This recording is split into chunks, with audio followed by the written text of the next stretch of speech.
welcome to Davar Word. It is my pleasure to share with you what I have discovered in my walk so that we can learn and grow together. Psalms chapter 3 verse 8 says, "Arise, Adonai, deliver me, my God, for you strike all my enemies on the cheek, you shatter the teeth of the wicked."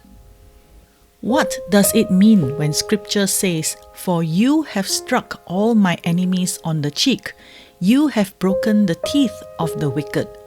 This is a disgraceful blow. Lamentations chapter 3 verse 30 says, "Let him offer his cheek to the one who strikes him. Let him have his fill of disgrace." Also, in Micah chapter 4 verse 14, it says, "With a staff they have struck the judge of Israel on the cheek." These two prophecies of Prophet Jeremiah in Lamentations as well as Prophet Micah were fulfilled in the Brit Chadashah, the new covenant, in the Gospel of Matthew chapter 26, when Yeshua was taken into custody and his trial began.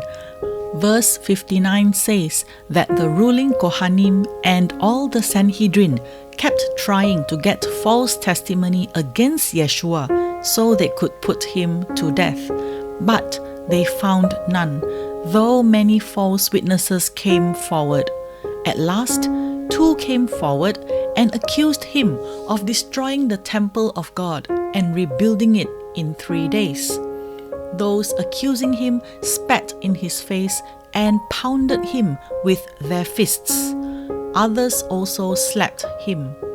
Mark chapter 14 verse 65 says, "Some began to spit on him, to blindfold him, and to beat him with their fists, saying, 'Prophesy.'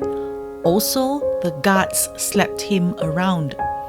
Luke chapter 22 verses 63 to 64 says, "Now the men who were guarding Yeshua began mocking and beating him.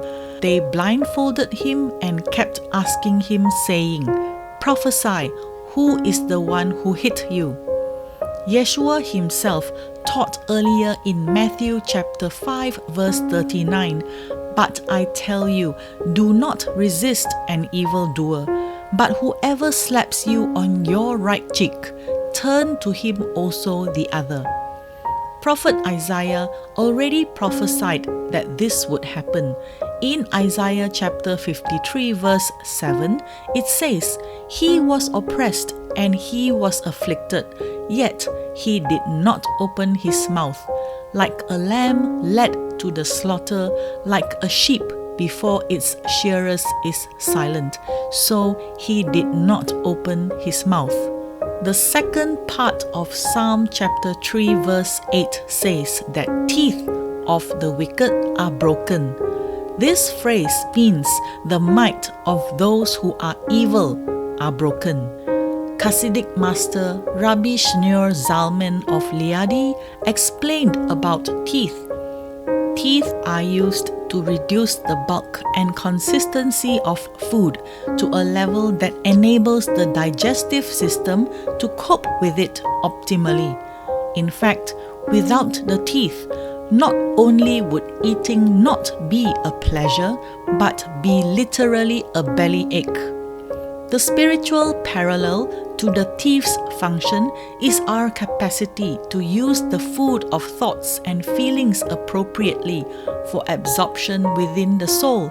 We are asked to dissect, discern, and digest our inner consciousness, to separate that which needs to be discarded and to internalize that which is truly soul food. That process of introspection includes deep consideration at the end of the day of our decisions, our thought patterns, our emotions, our expressed feelings, noting those that were up to par and those that should be removed and discarded from our future repertoire. This involves the chewing over of one's day or year at the appropriate moments, daily and annually. True introspection allows growth to reach immense heights of success, mastery, and wisdom. Therefore, every day we need to think deeply about our inner thought life. Those choices, mindsets, emotions, and outward expressions that are not up to God's standard should be eliminated and let go from our lives. We need to use our spiritual teeth to chew hard and reflect on our day and on a larger scale at the start of a new year and consider how to cultivate habits that contribute to personal growth. When the teeth of our enemies are broken, they cannot eat. When they cannot eat, they have no strength, power, or might to do anything against us at all. The covenant people of God will have confidence and strength, while our enemies will suffer shame and humiliation because Yeshua HaMashiach took the striking on the cheek for us. He suffered embarrassment, disgrace, and dishonor for us. When he comes again in triumph and victory, he will break the teeth of the wicked because they have dared to come against the covenant people of the living God. Well, I hope that you have enjoyed our time together. Thank you for joining me. I pray that this message inspires and challenges you. God bless you and your family. Shalom.